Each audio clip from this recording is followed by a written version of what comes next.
அரேபிய நாடு, அங்கே ஒரு ஆட்சி தலைவர். அரேபிய நாட்டு ஆட்சி பொறுப்பை ஏற்றுக்கிட்டவர்.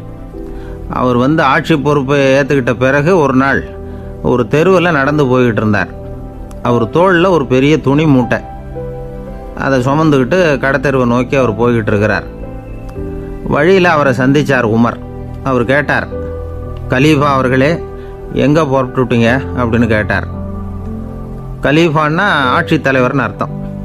இதுக்கு அவர் சொன்னார், நான் துணி வணிகம் செய்கிறவன், அதனால் துணி வியாபாரம் செய்கிறதுக்காக போயிட்டுருக்கிறேன்னார். நீங்கள் இப்போ இந்த நாட்டுக்கு ஆட்சி தலைவர், ஆட்சி பொறுப்பில் இருக்கிறீங்க.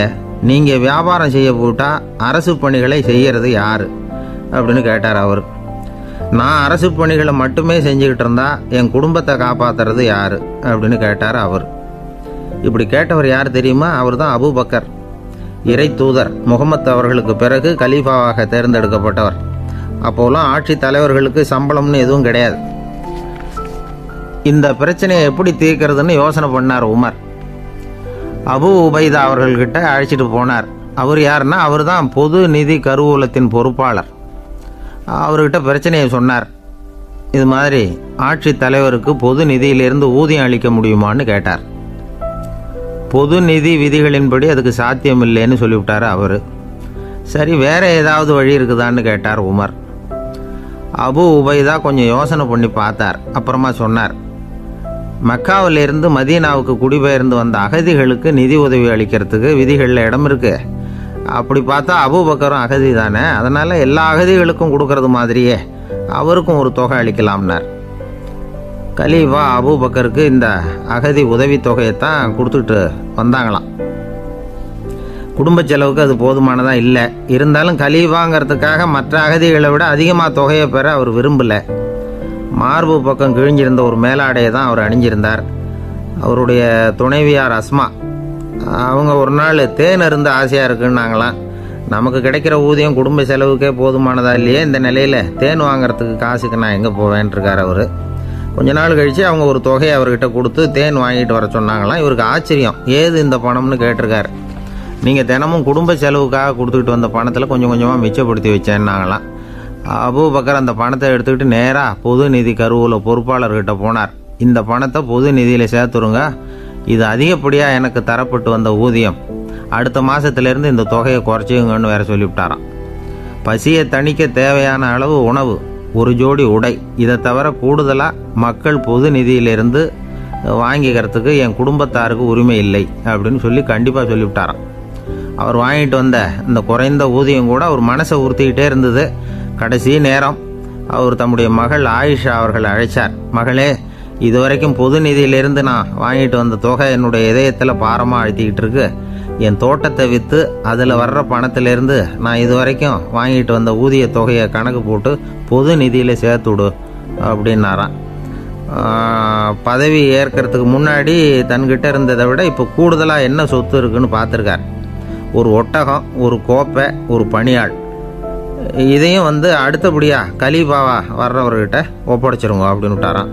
அதே மாதிரி அடுத்து வந்த உமர்கிட்ட ஒப்படைச்சாங்க. அப்போ உமர் சொன்னாராம், அபூபக்கரே, இந்த முன்மாதிரியால் உங்களுக்கு பிறகு இந்த ஆட்சி பொறுப்பை ஏற்கிறவர்களை பெரும் நெருக்கடிக்கு ஆளாகி விட்டீங்க அப்படின்னு சொல்லி ரொம்ப கண் கலங்கினாராம்.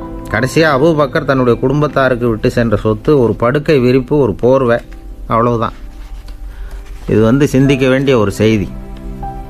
ஒரு ஊரில் ஒரு மன்னர் இருந்தாராம். அமைச்சர் அவர்கிட்ட சொன்னாராம், மன்னா, நம்ம ராஜ்யத்தில் இனிமே லஞ்ச ஊழலே இருக்காதுன்னாராம். ஆஹா, அப்படின்னா ஊழல் பேர் வழிகளையெல்லாம் நாடு கடத்தியாச்சா அப்படின்னு கேட்டிருக்காரு மன்னர். இதுக்கு அவர், அப்படி இல்லைங்க, இனிமே கொடுக்கறதுக்கு ஜனங்கள்கிட்ட பணமே இல்லை அப்படின்னாராம். இந்த உலகத்தில் எல்லாருக்கும் மகிழ்ச்சி தரக்கூடிய ஒரு பொருள் எது? இது ஒரு முக்கியமான கேள்வி. இந்த கேள்விக்கு பொருத்தமான ஒரு பதிலை உங்களால் சொல்ல முடியுமா? அதாவது கொஞ்சம் யோசித்து பார்த்தா பணம்னு சொல்லலாமா? இப்போ கையில் காசு இல்லாதவங்ககிட்ட ஒரு 10 ரூபாயை கொடுத்தா அது அவனுக்கு சந்தோஷத்தை கொடுக்கும். ஏற்கனவே வருமான வரி பிரச்சனையில் சிக்கி இருக்கிறவர்கிட்ட இன்னும் கொஞ்சம் பணம் இருந்தாங்கன்னு சொல்லி கொடுத்தோம்னா அது அவருக்கு சங்கடத்தை தான் கொடுக்கும். அதனால் அந்த கேள்விக்கு பணங்கிறது பொருத்தமான பதிலாக இருக்க முடியாது. கேள்வி என்னன்னா, இந்த உலகத்தில் எல்லாருக்கும் மகிழ்ச்சி தரக்கூடிய ஒரு பொருள் எது? சரி, இனிப்புன்னு சொல்லலாமா? ஏன்னா எல்லாருக்கும் இனிக்க தானே செய்யும். அதுலேயும் ஒரு சிக்கல் இருக்குது. சக்கரை வியாதிக்காரங்களுக்கு அது என்ன சந்தோஷத்தையாக கொடுக்கும்? ஆக எல்லாருக்கும் வேறுபாடு எதுவும் இல்லாமல் மகிழ்ச்சியை கொடுக்கக்கூடியது வேறு ஏதோ ஒன்று இருக்குது. அது என்னன்னு கண்டுபிடிக்கணும். அதுதான் இன்றைக்கி தகவல். இப்போ அதை கண்டுபிடிக்கணும்னா இந்த கதையை கேட்கணும். அது என்ன கதைன்னா, ஒரு ஊரில் ஒரு ராஜா இருந்தார். அவருக்கும் இதே சந்தேகம் வந்துட்டுது. அதாவது எல்லாருக்கும் இன்பம் தரக்கூடிய பொருள் எது அப்படின்னு. இதுக்கு பதில் தெரிஞ்சுக்கிறதுக்கு ஆசைப்பட்டார். சரி, அதுக்கு என்ன செய்யலாம்னு யோசனை பண்ணார். நாட்டு மக்களுக்கு பகிரங்கமாக ஒரு அறிவிப்பு கொடுத்தார். நம்ம நாட்டு மக்கள் இன்பம் தரக்கூடிய பொருள் எதுன்னு நினைக்கிறாங்களோ அதை கொண்டுக்கிட்டு வந்து அரண்மனையில் உள்ள கண்காட்சி மண்டபத்தில் வைக்கலாம். அப்படி அவங்க வைக்கிற பொருள்களில் எது எல்லாருக்கும் இன்பம் தரக்கூடியதாக இருக்குமோ அதை வச்சவருக்கு 1000 பொற்காசுகள் பரிசு அப்படின்னு அறிவிப்பு கொடுத்துட்டார். ஜனங்கள் இந்த அறிவிப்பை கேட்டாங்க. அதுக்கப்புறம் சும்மா இருப்பாங்களா? 1000 பொற்காசுன்னா சும்மாவா? அவங்க கையில் என்னென்ன கிடைச்சதோ அதையெல்லாம் கொண்டாந்து அரண்மனை காட்சி மண்டபத்தில் வச்சுட்டாங்க. அதுக்கப்புறமா ராஜா அங்கே வந்தார். ஒவ்வொன்றா பார்த்துக்கிட்டே வந்தார். முதல்ல ஒரு குயில் இருந்தது, இனிமையாக பாடக்கூடிய குயில். இந்த குயிலோட இன்னிசை எல்லாருக்கும் இன்பம் தரக்கூடியது தான். இருந்தாலும் காது கேட்காதவங்களுக்கு இந்த இசை எப்படி இன்பம் தர முடியும்? அதனால் இது சரியில்லைன்னு விட்டார். அடுத்தபடியாக போனார். அங்கே என்ன வச்சுருக்குறாங்கன்னு பார்த்தா ஒரு அழகான மயில் அங்கே தோகை விரித்து ஆடிக்கிட்டு இருக்குது. இந்த மயிலோட ஆட்டம் மனசுக்கு இன்பம் தரக்கூடியது தான். இருந்தாலும் பார்வை இல்லாதவங்க இந்த ஆட்டத்தை பார்த்து ரசிக்க முடியுமா? முடியாது. அதனால் இதுவும் சரியில்லை அப்படின்னு சொல்லிவிட்டார். அதுக்கு அடுத்தபடியாக போனார். பல வகையான இனிப்பு பண்டங்களை வச்சுருந்தாங்க. பார்த்தார், வயசானவங்களுக்கும் நோயாளிகளுக்கும் இது இன்பம் தராது, துன்பம் தான் கொடுக்கும் அப்படின்னார். இப்படி ஒவ்வொன்றா பார்த்துக்கிட்டே போகிறார். அழகான மலர்கள், கனிகள், ஓவியங்கள் எதுவுமே பொருத்தமாக தெரியல. சகல பேருக்கும் இன்பம் தரக்கூடிய வகையில் எதுவும் இல்லை. கடைசியாக வந்தார். அங்கே ஒரு களிமண் பொம்மை இருந்தது. அது என்ன பொம்மை தெரியுமா? பசியால் வாடி இருக்கிற ஒருத்தருக்கு ஒரு அம்மா இனிமையாக பேசிக்கிட்டு சோறு போடுறது மாதிரி அந்த பொம்மையை செஞ்சுருந்தாங்க. அதுக்கு கீழே அன்பு அப்படின்னு எழுதியிருந்துதான். ராஜா பளிச்சுன்னு ஒரு முடிவுக்கு வந்தார். அந்த பொம்மையை செஞ்ச சிற்பியை வரவழைச்சார், பரிசு கொடுத்தார். அன்பு ஒன்று தான் எல்லாருக்கும் இன்பம் அளிக்கக்கூடிய பொருள். காது கேட்காதவங்களும் அதை கேட்க முடியும், பார்வை இல்லாதவங்களும் அதை பார்க்க முடியும், குழந்தைகளும் அதை உணர முடியும் அப்படின்னு அதுக்கு விளக்கம் கொடுத்தார் அந்த மன்னர். இந்த உலகத்தில் எல்லாருக்கும் மகிழ்ச்சி தரக்கூடிய ஒரு பொருள் அன்பு தான். அதை புரிஞ்சுக்கிட்டு தான் சில கணவன்மார்கள் மனைவி பேரில் ரொம்ப அன்பை காட்டிக்கிறது வழக்கம். ஒரு வீட்டு வாசப்படி பக்கமாக மழைக்கு ஒதுங்கினார் ஒருத்தர். மழை தூரிக்கிட்டு இருந்தது, இருட்டு நேரம். அந்த வீட்டில் இருந்தவர், இன்றைக்கி ராத்திரி வேணும்னா இங்கேயே தங்கிட்டு காலையில் போங்க அப்படின்னார். உடனே இவர் சொன்னார், ரொம்ப நன்றிங்க, ஒரு 10 நிமிஷத்தில் இதை வந்துவிடுறேன் அப்படின்னு சொல்லிவிட்டு எங்கேயோ ஓடினார். 10 நிமிஷம் கழித்து திரும்பி வந்தார். ஆமாம், எங்கே போயிட்டு வந்தீங்கன்னு கேட்டார் வீட்டில் இருந்தவர். நேராக எங்கள் வீட்டுக்கு போய் மனைவிக்கிட்ட இன்றைக்கி ராத்திரி இங்கேயே தங்கிக்கிறேன்னு சொல்லிவிட்டு வந்துவிட்டேன் அப்படின்னார் அவர். அன்பில் இது ஒரு ரகம். ஆசைப்படுறதுல தப்பு இல்லை, ஆனால் அந்த ஆசை தேவைக்கு தகுந்த மாதிரி இருக்கணும். தேவைக்கு மீறிய ஆசைகள் இருக்குது பாருங்கள், அது தேவையில்லை. இந்த கருத்தை வலியுறுத்தது மாதிரி ஒரு கதை உண்டு. தேவேந்திரனுக்கு திடீர்னு வீடு கட்டணும்னு ஒரு ஆசை வந்துதான். வீடுன்னா நாம் கட்டுற மாதிரி இல்லை. தேவேந்திரன் வீடுன்னா சும்மாவா? ஒரு பிரம்மாண்டமான அரண்மனை கட்டணும். அது மாதிரி இந்த 3 லோகத்துலேயும் ஒரு அரண்மனை கிடையாது அப்படின்னு எல்லாரும் சொல்லணும். இது அவனோட ஆசை. உடனே தேவ தச்சரான விஸ்வகர்மாவை கூப்பிட்டான், உத்தரவு போட்டான். விஸ்வகர்மா தன்னுடைய உதவியாளர்களை எல்லாம் கூப்பிட்டு ஒன்றா சேர்த்துக்கிட்டார். படாத பாடுபட்டு ஒரு பெரிய அரண்மனையை கட்டி முடித்தார். கட்டி முடிக்க 1000 வருஷம் ஆச்சு.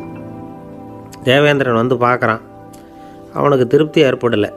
என்னுடைய அந்தஸ்துக்கு இது ரொம்ப சாதாரணமான கட்டிடம், இதை விட இன்னும் பெருசாக கட்டு அப்படின்னா. தேவ தச்சர் திணறி போயிட்டார். அவரால் அதுக்கு மேலே எதுவும் செய்ய முடியல. என்ன பண்ணுறதுன்னு யோசனை பண்ணார். நேராக நாரதர் காலில் போய் விழுந்தார். நீங்கள் தான் என்னை இந்த பிரச்சனையிலேருந்து காப்பாற்றணும்னார். நாரதர் யோசனை பண்ணார். சரி, கவலைப்படாதேன்னார். நேராக இந்திரன்கிட்ட போனார். இந்திரன் நாரதரை பார்த்த உடனே வாங்கன்னு கூட்டிகிட்டு போய் அரண்மனையை காட்டினான். இது மாதிரி ஒரு அரண்மனையை நீங்கள் வேறு எங்கேயாவது பார்த்துருக்குறீங்களா அப்படின்னு ரொம்ப பெருமையாக கேட்டான். நான் பார்த்ததில்ல, ஆனால் என்னை விட வயசில் மூத்தவர் மகரிஷி லோமேசர், அவர் ஒரு வேளை பார்த்துருக்கிறாரா என்னமோ அப்படின்னார். உடனே அவரை மனசில் நினச்சி தியானம் பண்ணினார். அடுத்த கணம் லோமேசர் அங்கே வந்தார். இடையில் ஒரு சின்ன துண்டு, கையில் ஒரு கமண்டலம், தலையில் ஒரு பாய், அவ்வளவுதான் அவர்கிட்ட இருந்தது. எதுக்காக தலையில் இந்த பாய் அப்படின்னு கேட்டான் இந்திரன். என்ன மாதிரி அற்ப ஆயுள் உள்ள ஒரு ஜீவன் தனியாக வீடு கட்டிக்கிட்டு திண்டாடணுமா? இந்த பாய் தான் ஒரு வீடு மாதிரி எனக்கு நிழல் கொடுக்குது அப்படின்னார் அவர். என்னது, உங்களுக்கு அவ்வளவு கொஞ்சமான ஆயுளா அப்படின்னு ஆச்சரியத்தோடு கேட்டான் இந்திரன். ஆமாம், இதை பாரு, என்னுடைய மார்பில் ஒரு பொற்காசு அளவுக்கு ரோமம் உதிர்ந்துட்டுது. எப்போ என் உடம்புல உள்ள எல்லா ரோமமும் உதிர்ந்துருமோ அப்போ என்னுடைய ஆயுள் முடியும் அப்படின்னார். எப்போ அந்த ரோமங்கள் பூரா உதிரும்னு கேட்டான் இவன். ஒரு பிரம்மா மறைஞ்சதும் ஒரு ரோமம் உதிரும். என் உடம்புல உள்ள ரோமங்களின் எண்ணிக்கை எவ்வளவோ அவ்வளவு பிரம்மாக்கள் தோன்றி அவங்க ஆயுள் முடியும் பொழுது என் உடம்புல உள்ள ரோமங்கள் பூரா உதிரும் அப்படின்னார். அப்படின்னா ஒரு பிரம்மாவோட ஆயுள் எவ்வளவு காலம்னு கேட்டான். ஒரு பிரம்மாவுக்கு 100 தேவ வருஷம். ஒவ்வொரு தேவ வருஷத்துக்கும் 365 தேவ நாள். ஒவ்வொரு தேவ நாள்லேயும் ஒன்றை மாதிரி 14 இந்திரர்கள் தோன்றி மறைகிறாங்க அப்படின்னு மகரிஷி லோமேசர் சொல்கிறார். இதை கேட்டதும் இந்திரன் ஆடி போட்டான். அவ்வளவு ஆயுள் உள்ள இவரே அற்ப ஆயுள்னு சொல்கிறார். நான் என்னுடைய ஆயுளை பெருசாக நினச்சிக்கிட்டு பிரம்மாண்டமான அரண்மனை கட்டணும்னு ஆசைப்படுறேனே அப்படின்னு நினச்சான். எனக்கு வீடு கட்டின வரைக்கும் போதும்னு விட்டான். அதனால் நாமெல்லாம் நம்முடைய தேவைக்கு தகுந்த மாதிரி ஆசைப்படுறது தான் நியாயம். ஆனால் அப்படியே நடந்துக்கிறோம். மனுஷன் கடவுளையே ஏமாற்றி காசு வாங்கிறதுக்குள்ள ஆசைப்படுறான். ஒருத்தன் கடவுளை நினச்சி தவம் இருந்தான். கடவுள் நேரில் வந்தார். தேவலோகத்தில் ரூபாய்க்கெல்லாம் என்ன மதிப்புன்னு கேட்டான். அங்கெல்லாம் ரூபாய்ங்கிறது உங்கள் பணத்தில் 1 கோடி ரூபாய்க்கு சமம். அதாவது தேவலோகத்தில் 1 ரூபான்னா இங்கே 1 கோடி ரூபா. அது மாதிரி எங்களுக்கு ஒரு நாளுங்கிறது உங்கள் கணக்கில் 1 கோடி வருஷத்துக்கு சமம் அப்படின்னார் கடவுள். அப்படின்னா எனக்கு நீங்கள் அதிகமாக எதுவும் தர வேணாம், உங்கள் கணக்குப்படி ஒரே 1 ரூபா கொடுங்க, அது போதும்னா இவன் ரொம்ப சாமர்த்தியமாக. கடவுள் யோசனை பண்ணார். அது ஒன்றும் கஷ்டம் இல்லை, 1 ரூபா தானே கேட்குற, கொடுத்துட்றேன். ஆனால் இப்போ வரும்பொழுது நான் எடுத்துக்கிட்டு வரல, எங்கள் கணக்குப்படியே 1 நாள் பொறுத்துக்க பணத்தோடு வந்துடுறேன் அப்படின்னு சொல்லிவிட்டு பறந்து போயிட்டார். ஒரு நாள் ஒரு தகப்பனார் தன்னுடைய பிள்ளையை அழைச்சிட்டு வந்தார். சார், இவன் சரியாக படிக்க மாட்டேங்கிறான், பெரியவங்களை மதிக்க மாட்டேங்கிறான், நீங்கள் கொஞ்ச நாள் இவனுக்கு குருவாக இருந்து நல்ல விஷயங்களை சொல்லி கொடுத்தா தேவையில்லைன்னார். பெரியவங்களையே மதிக்காதவன் எப்படி என்ன மதிக்க போகிறான் அப்படிங்கிறது நமக்கு யோசனை வரும் இல்லையா? வேணாங்க, என்னை விட்டுருங்க அப்படின்னோம். அவர் விட மாட்டேன்னு விட்டார். இல்லைன்னா அவரே சிஷ்யன் ஆகிடுவார் போல இருந்தது. சரி, வேறு வழி இல்லாமல் அந்த பையனையே என்னுடைய சீடை நான் ஏற்றுக்கிட்டு உபதேசமெல்லாம் பண்ண ஆரம்பித்தோம். அதாவது குரு பக்தின்னா அது எப்படி இருக்கணுங்கிறத பற்றி சொல்லி கொடுத்தோம் அவனுக்கு. சதமகர் அப்படின்னு ஒரு குரு இருந்தார். அவருக்கு ஒரு சீடர். அவன் பேர் துளசி சைதன்யன். நைஷ்டிக பிரம்மச்சாரி. தன்னுடைய குருவுக்கு எந்த நேரத்தில் எது தேவைங்கிறத புரிஞ்சுக்கிட்டு சேவை செய்கிறவன். ஆனால் இவனை பற்றி மற்ற சீடர்களுக்கு பொறாமை வந்துட்டுது. இவன் மட்டும் இப்படி இருக்கானேன்னு உடனே குருக்கிட்ட போய் கோல் மூட்டினாங்க. அவன் சரியில்லை, அவன் நடந்துக்கிறது சரியில்லை, அப்படி இப்படின்னு எதையாவது சொல்லி. இருந்தாலும் இதையெல்லாம் அந்த குரு நம்பலை. அவருக்கு தெரியும் யார் யார் எப்படின்னு. துளசி சைதன்யன் பெருமையை மற்ற சீடர்களுக்கு உணர்த்தணும் அப்படின்னு நினைச்சார். அதுக்கு ஒரு வழி பண்ணார். ஒரு நாள் சீடர்களை எல்லாம் கூப்பிட்டுக்கிட்டு ஒரு காட்டு வழியாக போய்கிட்டு இருந்தார். அங்கே ஒரு பெரிய மலை அருவி கொட்டிக்கிட்டு இருந்தது. குரு சீடர்கள் பக்கம் திரும்பினார். இந்த மலையின் மேலே இருந்து அந்த படு பாதாளத்தில் குதிக்கிறதுக்கு உங்களில் யார் தயார் அப்படின்னு கேட்டார். ஒரு சீடனும் ஆய திறக்கலை, ஒதுங்கி நின்றுக்கிட்டாங்க. பின்னாடி மூட்டை முடிச்சோடு வந்துக்கிட்டு இருந்தான் துளசி சைதன்யன். அவனை பார்த்தார். தபாரப்பா, நீ மேலே இருந்து அந்த அருவியில் குதி அப்படின்னார். அப்படியே செய்கிறேன் சுவாமின்னா ஓடி போய் பொத்துன்னு குதிச்சுட்டான். அடுத்த கணமே குருநாதர் தன்னுடைய யோக சக்தியால் பறந்து போய் அவன் கீழே விழுந்துடாமல் தாங்கி பிடிச்சி கொண்டுகிட்டு வந்துட்டார். மற்ற சீடர்களுக்கெல்லாம் ஒரு மாதிரி ஆயிட்டுது. அடுத்தபடியாக என்ன பண்ணலாம்னு யோசித்தாங்க இவனை மாட்டி விடுறதுக்கு. ஒரு நாள் வெத்தலை அடிக்கிற ஒரு சின்ன உரலையும் உலக்கையையும் எடுத்து ஒளிய வச்சுட்டாங்க. சதமகர் சன்னியாசி இல்லை, அவர் வெத்தலை போடுவார். பல்லு சரியில்லை, அதனால் இடித்து தான் வெத்தலையை போடணும். திடீர்னு வெத்தலை பாக்கு கேட்டார். வழக்கமாக உரலில் இடித்து தர்றது தான் துளசியின் பழக்கம். உரலை தேடினா கிடைக்கல, என்ன பண்ணுறது? குரு கேட்டுவிட்டாரே, குரு சேவை தானே முக்கியம். என்ன பண்ணால் வெத்தலை பாக்க தன்னுடைய வாயில் போட்டு முன்னு அதை எடுத்து அவர்கிட்ட கொடுத்துட்டான். குரு எதையோ படிச்சுக்கிட்டே அதை வாங்கி வாயில் போட்டுக்கிட்டார். துளசி இன்னைக்கு தாம்பூலம் நல்லா இடிக்கப்பட்டிருக்கு, ருசியாக வேற இருக்குது, அதை இடித்த பாத்திரத்தை என் கண்ணால் பார்க்கணும்னு ஆசையாக இருக்குன்னு விட்டார். அதை மட்டும் அனுப்பி போய் நீ வர வேண்டான்னு வேற சொல்லிவிட்டார். இதை கேட்டதும் துளசி தவிச்சு போயிட்டான். இவன் போகாமல் எப்படி வாயை மட்டும் அனுப்பி வைக்க முடியும்? இவன் தவிக்கிறத பார்த்ததும் மற்ற சீடர்களுக்கெல்லாம் மனசுக்குள்ளே ரொம்ப சந்தோஷம். துளசி கொஞ்சமும் யோசிக்கலை. வாழை எடுத்தான், தன்னுடைய தலையவே அப்படியே அறுத்து வெட்டி எடுத்தான். இன்னொரு சீடங்கிட்ட கொடுத்துட்டான், எடுத்துகிட்டு போகணும்னு சொல்லி கொண்டுட்டு போய் குரு முன்னாடி வைக்கிறாங்க. அந்த தலையில் வாய் திறந்துருக்கு, வெத்தலை போட்டு முன்னு இருந்தது, தெரிஞ்சு போச்சு, சிவப்பாக இருந்தது. அவனுடைய குரு பக்தியை இப்போ எல்லாரும் ஒத்துக்கிட்டாங்க. அதுக்கப்புறம் குரு சதமகர் தன்னுடைய அற்புத திறமையினால் அந்த தலையை மறுபடியும் ஒட்ட வச்சுட்டார். துளசிக்கு உயிர் வந்துட்டுது. இப்படி ஒரு பெரிய கதை உண்டு. அதாவது துளசி சைதன்யன் அவனுடைய குரு பக்தி எப்படி அப்படின்னு கேட்டோம்.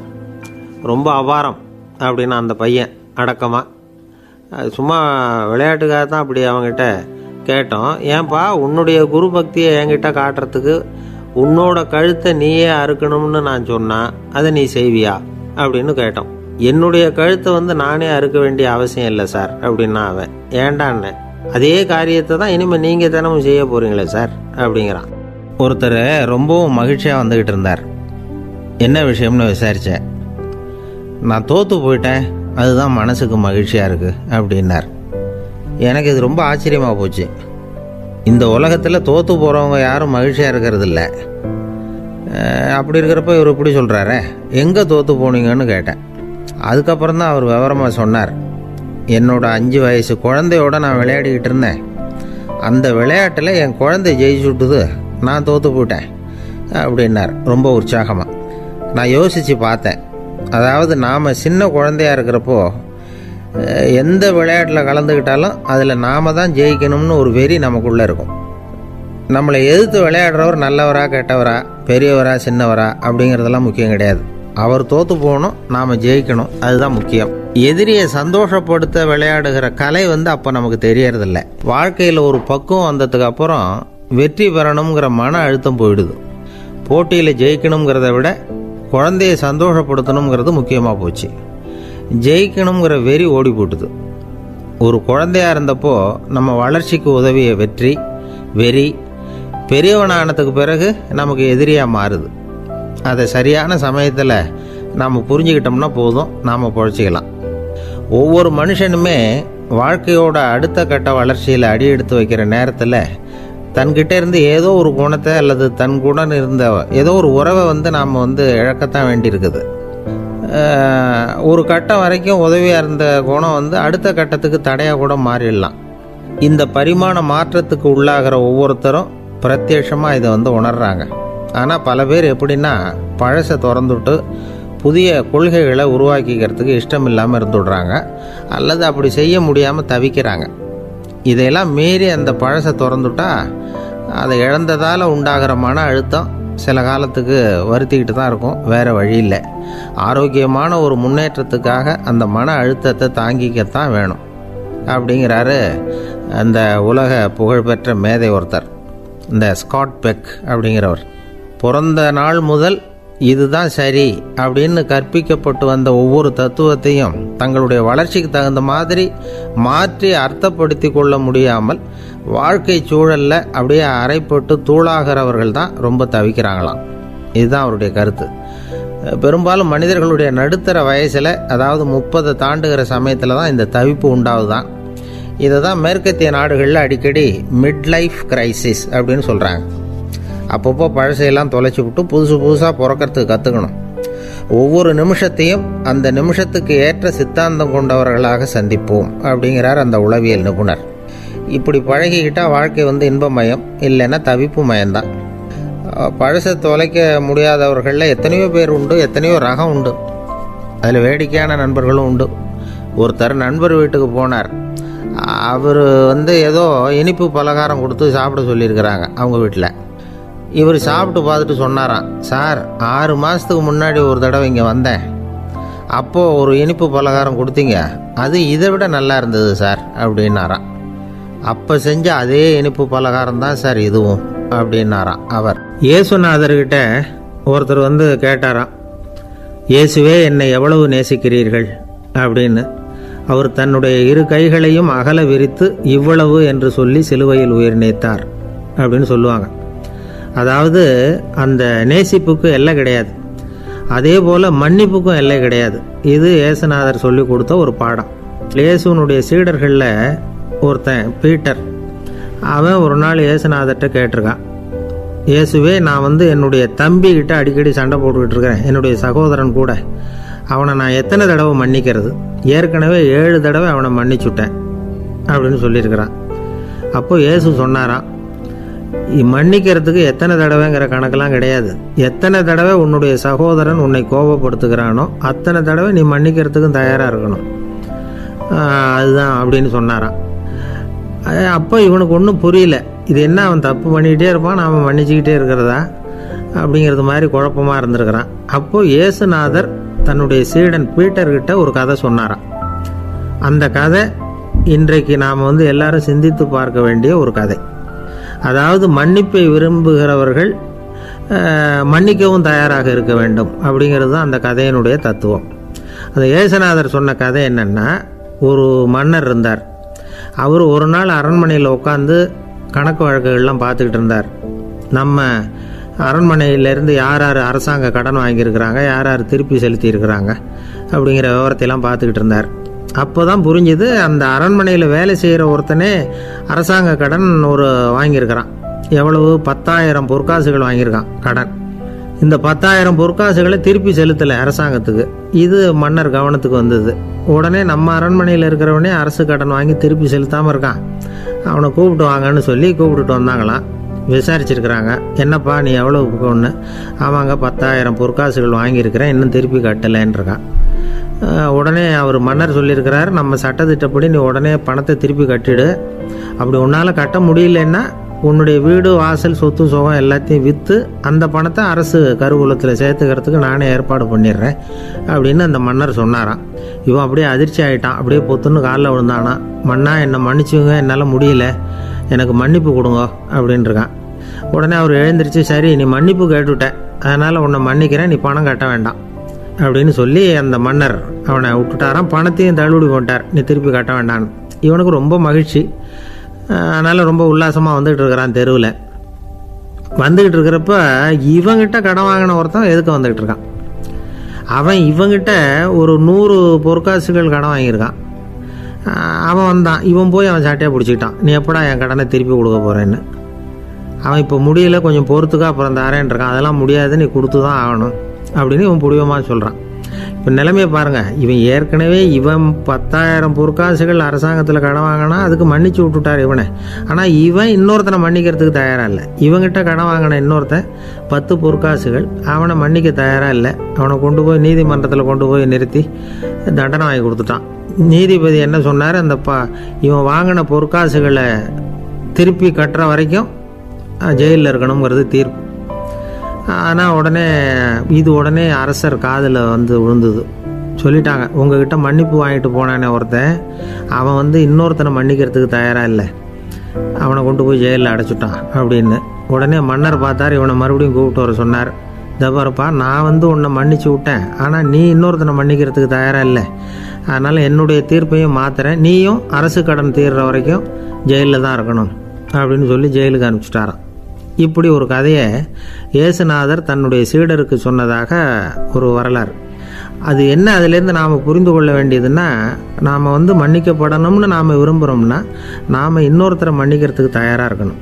அதனால் நாம் இன்னொருத்தரை யாரையும் மன்னிக்க மாட்டோம், ஆனால் என்ன இன்னொருத்தரை மன்னிக்கணும் அப்படிங்கிறது மாதிரி செய்யக்கூடாதுன்னு சொல்லுவாங்க. அது மாதிரி நாம் இப்போ இது தப்பாக புரிஞ்சுக்கிறவங்களும் இருக்கிறாங்க. பாவம் மன்னிப்புங்கிறதுலாம் எதுக்குன்னா, அதாவது மறுபடியும் பாவம் செய்யாமல் இருக்கிறதுக்காக தான். அதான் மன்னிக்கிறாரே அப்படிங்கிறதுக்காக மறுபடியும் பாவம் பண்ணிகிட்டு இருக்கிறது இல்லை. அதான் ஒருத்தர் கேட்டாராம், பாவத்திலேருந்து மன்னிப்பு கிடைக்கணும்னா நீ என்ன செய்யணும் அப்படின்னு கேட்டிருக்காரு. அதுக்கு அவன் சொல்லியிருக்கிறான், நான் முதல்ல பாவம் செய்யணும், அப்போ தானே மன்னிப்பு கிடைக்கும் அப்படின்னு நானா. இப்படிப்பட்டவர்கள் தான் இன்றைக்கி உலகத்தில் அதிகமாக இருக்கிறாங்க. அதனால் இந்த மன்னிப்பின் மகத்துவங்கிறது இயேசுநாதர்கிட்டேருந்து தான் நாம் புரிஞ்சுக்கணும். அந்த இயேசு சொன்ன அந்த மன்னிக்கிற மனோபாவம் இருந்தால் இன்றைக்கி உலகம் பூராவும் அமைதி பூங்காவாக இருக்கும். அதில் ஒன்றும் ஆச்சரியமே இல்லை, அதில் ஒன்றும் சந்தேகமும் இல்லை. அதனால் மன்னிக்கிற மனோபாவத்தை நாம் எல்லாரும் நமக்குள்ளே வளர்த்து கொள்ள வேண்டும் அப்படிங்கிறது தான் நாம் இன்றைக்கு எல்லோரும் சிந்தித்து பார்க்க வேண்டிய ஒரு செய்தி. ஒரு வயசான அம்மா தெரு வழியாக போயிட்டு இருந்தாங்க. அவங்க கையில் எண்ணத்தையோ வச்சுக்கிட்டு அதை அடிக்கடி பார்த்துக்கிட்டே இருந்தாங்க. ஒருத்தன் மெதுவாக அவங்கக்கிட்ட போய் கையில் இருக்கிறது என்ன அப்படின்னு எட்டி பார்த்தா அவங்க கையில் 4 பல் இருந்துதான். இவன் ஆச்சரியமாக அந்த அம்மாவை பார்த்தான். ஏம்மா உனக்கு என்ன பைத்தியமா, ஏது இந்த பல், இதை என்னத்துக்காக கையில் வச்சுக்கிட்டு அலைஞ்சிக்கிட்டு இருக்கிற அப்படின்னு கேட்டிருக்கான். அதுக்கு அந்த அம்மா விவரம் சொல்ல ஆரம்பித்தாங்களாம். இதை பாருப்பா, எனக்கு ஒரு மகன் இருந்தான், அவனை ரொம்ப செல்லமாக வளர்த்தேன். அவனை தரையிலே நடக்க விடுறதில்ல, எப்பவும் தூக்கி வச்சுக்கிட்டு இருப்பேன். அவன் நல்லா பெரியவனாகி பள்ளிக்கூடம் போகிறப்ப கூட அவன் புஸ்தக மூட்டையை நான் தான் சுமந்துக்கிட்டு போவேன். பார்க்குறவங்க கூட கேலி பண்ணுவாங்க, ஏம்மா படிக்க போகிறது நீயா உன் பிள்ளையான்னு கேட்பாங்க. அவன் இன்றைக்கி எவ்வளவோ பெரிய மனுஷன் ஆகிட்டான், வெளிநாட்டில் பெரிய உத்தியோகத்தில் இருக்கான். சமீபத்தில் இங்கே வந்துட்டு போனான். ஒரு நாள் ஏதோ கோபத்தில் என்ன அரைஞ்சிட்டான். அப்போ இந்த 4 பல்லும் கீழே விழுந்துட்டுது. இன்னமும் கூட விழுந்திருக்கும், ஆனால் பல்லு தான் இல்லை. என் புள்ள அரைஞ்சதுனால விழுந்த பல்லு இல்லையா அது, அதனால் இதை எப்பவும் என் கையிலேயே வச்சுக்கிட்டு ஆசையோடு பார்த்துக்கிட்டு இருக்கிறேன். அவன் தான் வெளிநாட்டுக்கு போட்டான், அவனை பார்க்க முடியாத ஏக்கத்தை நான் இந்த பல்லை பார்த்து போக்கிக்கிறேன் அப்படின்னு நாங்களாம் அந்த அம்மா. இந்த கதை எதுக்காகன்னா, தாய் அன்பு அப்படிங்கிறது எப்படிப்பட்டதுங்கிறத புரிஞ்சுக்கிறதுக்காக. கல்யாணம் ஆனதுக்கு அப்புறம் தாயை மறந்து விடுறவங்க எத்தனை பேர் இந்த உலகத்தில், அவங்க காதில் வேணுங்கிறதுக்காக தான் இந்த தகவல். ஆனால் ஒரு விஷயம் மட்டும் நல்லா புரிஞ்சுக்கணும், தாயை மதிக்க தெரிஞ்சவங்க தான் இன்றைக்கி வாழ்க்கையில் எல்லா விதத்துலேயும் முன்னுக்கு வந்திருக்கிறாங்க. வேணும்னா விசாரித்து பார்த்துக்குங்க. இன்னொரு அம்மா இருந்தாங்க, அவங்க தினமும் ஒரு கோயிலுக்கு வருவாங்க. சாமியை பார்த்து, கடவுளே நான் இறந்து போனால் நரகத்துக்கு போகணும் அப்படின்னு வேண்டிக்குவாங்களாம். எல்லோரும் சொர்க்கத்துக்கு போகணும்னு தானே கடவுள்கிட்ட வேண்டிக்குவாங்க. இந்த அம்மா தினம் நான் நரகத்துக்கு போகணும் அப்படின்னு வேண்டிக்கிறாங்க. அங்கே இருந்த அர்ச்சகருக்கு இது சந்தேகம். ஒரு நாள் அதை நேரடியாகவே அவங்கக்கிட்ட கேட்டுவிட்டார். அதுக்கு அந்த அம்மா பதில் சொன்னாங்களாம், ஐயா எனக்கு கல்யாணம் ஆகி ரொம்ப நாள் வரைக்கும் குழந்தை பாக்கியம் இல்லாமல் இருந்தது. கோயில் குளம் எல்லாம் சுற்றி வந்தேன். ரொம்ப நாள் கழித்து ஒரு குழந்தை பிறந்தது, ஆண் குழந்தை. அவனை நான் ரொம்ப செல்லம் கொடுத்து வளர்த்தேன். அதோட விளைவு என்ன ஆச்சுன்னா, அவன் ரொம்ப மோசமாக ஆகிட்டான். கெட்ட பழக்க வழக்கம்லாம் கற்றுக்கிட்டான். அவன் இறந்து போனால் நிச்சயம் அவனுக்கு நரகம்தான் கிடைக்கும். அந்த அளவுக்கு கெட்டவன் அவன். அப்படிப்பட்ட காரியங்கள்லாம் பண்ணிகிட்ருக்கான், எனக்கு தெரியும். இவனுக்காக நரகத்தில் கூட யாரும் தயவு காட்ட மாட்டாங்க, தாட்சண்யம் காட்ட மாட்டாங்க. அதனால் இவனுக்கு முந்தி நான் இறந்து நரகத்துக்கு போயிட்டா அங்கே இவனை கவனிச்சிக்கலாமே, இவனுக்கு பணியோடு செய்யலாமேன்னு பார்க்குறேன் அப்படின்னு நாங்களாம். அதனால தான் நான் நரகத்துக்கு போகணும்னு தினம் ஆண்டவனை வேண்டிகிட்டு இருக்கிறேன் அப்படின்னு கண்கலங்கி அந்த அம்மா சொன்னாங்களாம். அதுதான் தாய் உள்ளம்ங்கிறது. தாயின் பெருமையை சரியாக உணர்ந்துட்டா அவங்களுக்கு எப்பவும் எந்த கஷ்டமும் வராது. இது ஏதோ உபதேசத்துக்காக சொல்கிற வார்த்தை இல்லை, உண்மையான வார்த்தை. இந்த விவரத்தையெல்லாம் நண்பர் ஒருத்தர்கிட்ட சொல்லிகிட்டு இருந்தேன். அவர் கொஞ்ச நாள் கழித்து என்னை தேடி வந்தார். அவர் கையிலேயே 4 பல் வச்சுருந்தார். என்னங்க ஆச்சு, ஏதுங்க இந்த பல் அப்படின்னு விசாரித்தோம். உங்கள் உபதேசத்தை கேட்டுவிட்டு இந்த உலகத்தில் எல்லாரையும் தாயாக நினைக்க ஆரம்பிச்சிட்டேன். ஒரு அம்மாவை கடத்தரில் பார்த்து தாயேன்னு கூப்பிட்டேன். அவங்க உடனே பலார்னு என்னை அரைஞ்சிட்டாங்க, பல் விழுந்துட்டுது. அதை தான் பொறுக்கி எடுத்துக்கிட்டு நேராக உங்களை தேடி வந்துக்கிட்டு இருக்கிறேன்னார். தாயேன்னு தானே கூப்பிட்டீங்க, அதுக்கே அரைஞ்சாங்க அப்படின்னு கேட்டோம். நான் தாயேன்னு கூப்பிட்டது அவங்க காதில் நாயேன்னு விழுந்துட்டு தான், அதுதான் அப்படி ஆயிட்டுது அப்படின்னார். ஊருக்கு வெளியில் அமைதியான ஒரு இடம், அங்கே ஒரு ஆசிரமம், அங்கே ஒரு சாமியார். அவர் தினமும் நல்ல போதனைகள்லாம் செய்வார். பல பேர் போய் அங்கேயே சில நாள் தங்கி இருந்து அவர் சொல்கிற அறிவுரைகளை எல்லாம் கேட்டுக்கிட்டு வர்றது வழக்கம். ஒரு தடவை அவரை பார்த்துட்டு போகிறதுக்காக 3 வெளியூர் தம்பதிகள் வந்தாங்களாம்.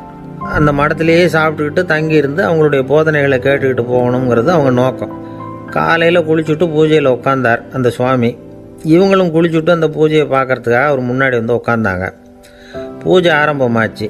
சம்பிரதாயப்படி அது ரொம்ப நேரம் நடந்துக்கிட்டே இருக்குது. இவங்களுக்கு நல்ல பசி இருந்தாலும் இந்த நேரத்தில் அதை எப்படி வெளியில் காட்டிக்கிறது? பேசாமல் இருந்தாங்க. அந்த சுவாமி பூஜையை முடித்தார். அதுக்கப்புறம் பேச ஆரம்பித்தார். பேச்சு அருமையாக தான் இருந்தது, அமிர்தமாக தான் இருந்தது. இருந்தாலும் இவங்களுக்கு இருக்கிற வயிற்று பசி அது சரியாக கவனிக்க விடலை. அந்த சுவாமியே இதை கவனித்ததா தெரியல. இவங்களுக்கு மனசுக்குள்ளே ஒரு எண்ணம், உள்ளே சாப்பாடு தயாராகிட்டு இருக்கும் போல இருக்குது. இந்த பேச்சு முடிஞ்சது நம்மளை உள்ளே அழைச்சிட்டு போய் சாப்பாடு போடுவாங்கன்னு நினைக்கிறோம் அப்படின்னு இவங்களாம் நினச்சிக்கிட்டாங்க. ஆனால் சுவாமி இதை பற்றி எதுவுமே பேசலை, கண்டுக்கலை. ஒரு அம்மாவால் அதுக்கு மேலே சும்மா இருக்க முடியுமா? முடியல. சாப்பாட்டை கவனிக்கலாமா அப்படின்னு சொல்லி மெதுவாக ஆரம்பித்தாங்க. ஓ கவனிக்கலாமே அப்படின்னு உள்ளே அழைச்சிட்டு போனார் சுவாமி. இவங்க ரொம்ப அவசரமாக எழுந்திரிச்சு உள்ளே ஓடினாங்க. அங்கே ஒரு மேஜை மேலே ஒரு கிண்ணம் மூடி இருந்தது. ஓ இதுதான் சாப்பாட்டு மேஜை போல இருக்குது, இங்கே சாப்பாடு வந்துடும் அப்படின்னு நினச்சாங்க. உடனே போய் சுற்றி உட்காந்துக்கிட்டாங்க. சுவாமி அந்த கிண்ணத்தை எடுத்து அந்த அம்மா கிட்ட கொடுத்தார். அவங்க அதை வாங்கி மூடியை திறந்து பார்க்குறாங்க. உள்ளே ஒரு சாவி இருக்குது. ஓ சரிதான், இது சமையலறை சாவி போல் இருக்கு. அங்கே போய் அதை திறந்து சாப்பாட்டை நாமே எடுத்துக்கிட்டு வந்து இங்கே வச்சுக்கிட்டு சாப்பிட்ணும் போல இருக்கு அப்படின்னு நினச்சாங்க. சாவி இருக்கு இல்லையா, வாங்க பூட்டு நிறைய காட்டுறேன் அப்படின்னு சுவாமி அவங்கள அழைச்சிட்டு போனார், காட்டினார். இவங்க அந்த அறையை ரொம்ப அவளோடு திறந்தாங்க. உள்ளே பார்த்தா அங்கே அரிசி, பருப்பு, விதவிதமான காய்கறி எல்லாம் இருக்குது. சமையலுக்கு வேண்டிய மிளகாய், எண்ணெய், பால், தயிர், நெய் இப்படி எல்லாமே இருக்குது. அடுப்பு, விறகு, நெருப்பு போட்டி அது கூட அங்கே இருக்குது. சாப்பாடு தயாராக இருக்கும்னு நினச்சிக்கிட்டு போனால் இப்படி இருக்குதே அப்படின்னு சொல்லி அதை பார்த்ததும் ரொம்ப சோர்ந்து போட்டாங்க அவங்க. சுவாமி, என்ன இது சாப்பாடு இல்லையா அப்படின்னாங்க. அதுதான் சாப்பாட்டுக்கு வேண்டிய எல்லாம் இங்கே இருக்குதே. அடுப்பு மூட்டி நீங்கள் தான் அவங்கவுங்க ருசிக்கு தகுந்த மாதிரி சமைச்சிக்கணும். இந்த சன்னியாசிக்கு எப்படி சமைக்க தெரியும் அப்படின்னு கேட்டார் சுவாமி. சாப்பாடு தயாராக இருக்கும்னு நாங்கள் எதிர்பார்த்தோம் அப்படின்னாங்க. நீங்கள் இப்படி சொல்லுவீங்கன்னு நானும் எதிர்பார்த்தேன். இது வரைக்கும் நான் எவ்வளவோ தத்துவம்லாம் எடுத்து சொன்னேன். எல்லாத்தையும் விட இதுதான் அனுபவபூர்வமான தத்துவம். ஆண்டவன் நமக்கு நல்ல மனசை கொடுத்துருக்குறான், நல்ல வாய்ப்புகளையும் தந்திருக்கிறான், அதையெல்லாம் பயன்படுத்திக்கக்கூடிய மூளையையும் சிந்தனையையும் கொடுத்துருக்குறான். அதனால் அடுப்பை தான் நீங்கள் மூட்டணும். அடுப்பை நீங்கள் தான் மூட்டணும். உங்களுக்கு உகந்ததை நீங்கள் தான் சமைச்சு ருசித்து அனுபவிக்கணும். ஆண்டவனே அதை செஞ்சிகிட்டு இருக்க மாட்டான் அப்படின்னாராம் அந்த சுவாமி. நம்முடைய வாழ்க்கையில் பல நல்ல பலன்களை பெறறதுக்கு நாம் தான் முயற்சி பண்ணணும். அதுக்குரிய சூழ்நிலையை தான் ஆண்டவன் கொடுப்பானே தவிர அதை விளக்கிறதுக்காக தான் அந்த சுவாமி அப்படி செஞ்சு காட்டியிருக்கிறார். இது ஒரு பெரியவர் இப்படி ஒரு விளக்கம் கொடுத்தார். அதுக்கப்புறம் அந்த 3 தம்பதிகளும் தெளிவடைஞ்சுட்டாங்களாம். நாம் தெளிவடைகிறது எப்போங்கிறது தான் தெரியல அப்படின்னு பல பேர் இதை கேட்டுட்டு சொல்லிகிட்டு இருக்கிறாங்க. இந்த கதையை நம்முடைய நண்பர் ஒருத்தர்கிட்ட சொன்னேன். அந்த நண்பர் ரொம்ப சந்தோஷப்பட்டார். நீங்கள் சொல்கிறது கரெக்டு சார், ஆனால் நான் அதை விட ஒரு படி மேலே சார். எனக்கெல்லாம் அரிசி, பருப்பு இருக்கிற ரூம் எதுன்னு கையை காட்டிட்டா போதும். உடனே கிண்ணத்துலேருந்து சாவியை எடுத்து கொடுக்கணுங்கிற அவசியம்லாம் இல்லை எனக்கு. அப்புறம் எப்படி ரூமை திறந்துருவீங்க அப்படின்னு கேட்டேன். பூட்டை உடச்சி திறந்துருவேன், அதுதான் எனக்கு பழக்கம் அப்படிங்கிறார்.